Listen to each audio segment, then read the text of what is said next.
Saudara, terima kasih Anda masih bersama kami dalam Berita Banten. Bagi Anda yang baru saja bergabung, kami hadirkan kembali 3 berita utama hari ini. Pencurian uang di Kabupaten Serang terekam CCTV, polisi tembak pelaku saat berusaha kabur.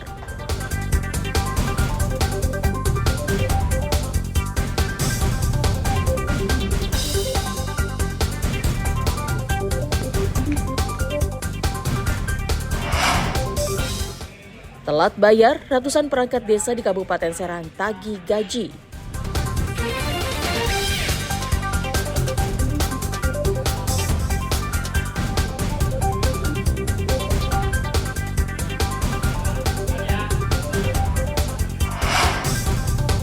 Wisatawan di kawasan Baduy keluhkan minimnya fasilitas area parkir.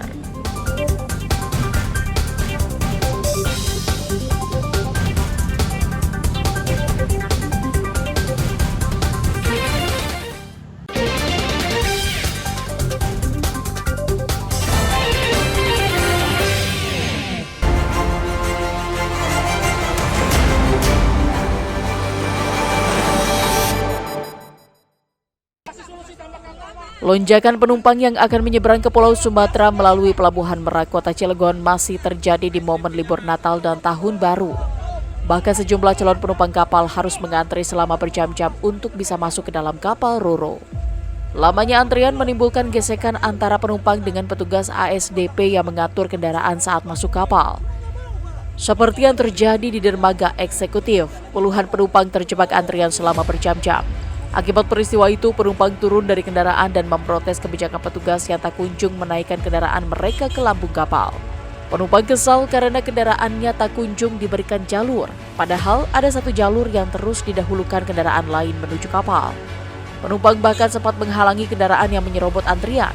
Salah satu penumpang mengaku sudah mengantri lebih dari 4 jam di sekitar dermaga. Badan Perlindungan Pekerja Migran Indonesia menggagalkan upaya pengiriman 8 calon pekerja migran ilegal yang rencananya akan diberangkatkan ke Abu Dhabi sebagai asisten rumah tangga menggunakan jasa keberangkatan non-prosedural. Menteri Perlindungan Pekerja Migran Indonesia Abdul Qadir Karding mendatangi ke 8 calon pekerja migran Indonesia di shelter PMI Tangerang. Meskipun beberapa di antara mereka mengaku pernah bekerja sebagai PMI dengan jalur resmi, namun mereka tidak menduga kalau jasa yang hendak memberangkatkan kali ini ilegal. Terlebih, gaji yang ditawarkan terbilang cukup lumayan, yakni sekitar 5 juta rupiah per bulan. Para korban mengaku direkrut orang tidak dikenal dan dijanjikan 4 hari diberangkatkan. Namun sudah 1 bulan lebih tak kunjung diberangkatkan.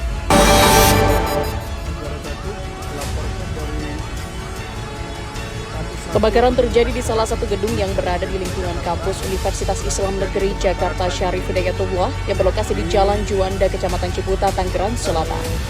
Sejumlah petugas keamanan kampung yang sedang berjaga sempat panik saat asap tebal menyelimuti area gedung yang terbakar. Menurut petugas damkar, kebakaran terjadi di lantai 2 gedung Rektorat UIN Jakarta. Dugaan sementara api dari korsleting listrik stop kontak dalam ruangan dengan cepat membesar hingga menghanguskan seluruh lantai. Direktorat Tindak Pidana Ekonomi Khusus atau DTPDeksus Bareskrim Mabes Polri kembali membongkar kasus kejahatan modus penipuan investasi robot trading. Setelah melakukan pengembangan, petugas menyita 2 unit kendaraan mewah jenis Porsche dan BMW yang disita petugas dari salah satu rumah di kawasan Sutra Narada, Alam Sutra, Tangerang Selatan. Selain mobil, petugas juga menyita dan menyegel rumah yang diketahui milik tersangka Laura Teresia atau istri dari tersangka utama, yakni Andreas Andrianto. Diketahui rumah mewah senilai 15 miliar ini masih dalam tahap pembangunan dan telah dibangun tersangka sejak 2021 silam. Polisi menjelaskan bahwa tindakan ini dilakukan berdasarkan hasil penelusuran dana yang dilakukan para tersangka dalam melakukan pencucian uang hasil dari kejahatan penipuan yang ditaksir semua asetnya mencapai 1,5 triliun rupiah dari ribuan member robot trading net 89. Aset yang disita pun tersebar di Bali, Kalimantan, dan Tangerang. Seorang ibu rumah tangga yang juga berprofesi sebagai guru warga desa Ciagel, Kecamatan Kibin, Kabupaten Serang, dilarikan ke rumah sakit setelah diserang menggunakan senjata tajam. Pelaku penyerangan merupakan tetangganya sendiri, yakni anak berusia 16 tahun. Kejadian bermula saat pelaku yang masih duduk di bangku kelas 2 SLTP ini masuk ke dalam rumah korban yang juga merupakan guru di sekolahnya pada pukul 9 malam. Namun setelah berada di dalam rumah, pelaku dipergoki oleh korban.